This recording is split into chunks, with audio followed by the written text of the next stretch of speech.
What's going on, Badger Nation? It's Mike here from Ad Badger, and today we're going to be talking about something every Amazon seller should know about, which is what their break-even ACoS is, how it's calculated. Let's jump in. So as I said in other videos, ACoS is one of the most important metrics inside your Amazon PPC account. It's the relationship between how much you are spending on Amazon, on your ads, and how many sales those ads are bringing in. In general, a lower ACoS is more desirable than a higher ACoS. That means you're spending less dollars to generate the same amount of revenue. So one of the first activities anyone should determine before they start advertising on Amazon is what their break-even ACoS is. And really, the reason why it's so important is because it answers the question, at what ACoS do you make zero profit and zero loss? So it's literally break even. So let's actually take a look at how to calculate that for your own products. So let's say we had one product that had a sale price of $20. In this example, I tried to draw a toy car. So we have a sale price of $20. Let's say we're paying Amazon fees of $3 on that product. And then let's say to have that product be created, the cost of goods is $6. So what are we left with when 20 minus 3 minus 6? That's 11. That's 11 pre-ad profit per sale.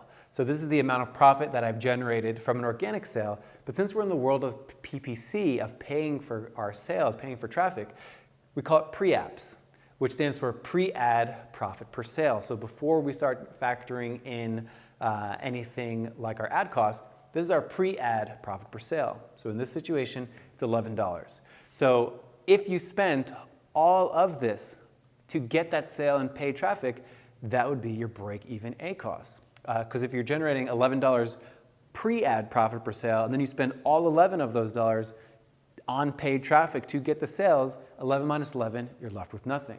So what actually is that ACoS? I want to know if I spend all of those $11, what is my ACoS? What is my ad cost over sales? So ad cost is 11, sales would be 20. That's how much I make every time I sell a product, which would be a 55%. So 11 over 20, ad cost over sales is 55%. My friends, we just discovered our break-even ACoS. If we are doing lower than 55%, we'll be profitable. If we are doing over 55%, we'll be unprofitable. And let's actually take a look at this bottom section here to really dig in there. So revenue is going to be the same every single one of these examples, $20 down the line. Pre-apps, we've already calculated, is going to be $11 all the way down the line.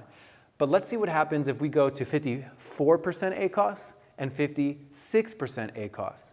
So we already know what happens in the middle here, 55% ACoS. That's $11 in ads, $11 in pre-ad profit, leaving us with nothing. That's our break even. If we move down one to 54%, now all of a sudden we spend $10.80 on ads and we only generated 20 cents of profit. On the other end of the spectrum, if we go up one from 55 to 56% ACoS, we've just created a 20-cent loss. So you can see that at either side of our break-even ACoS is where profit lives or where losses from ads live.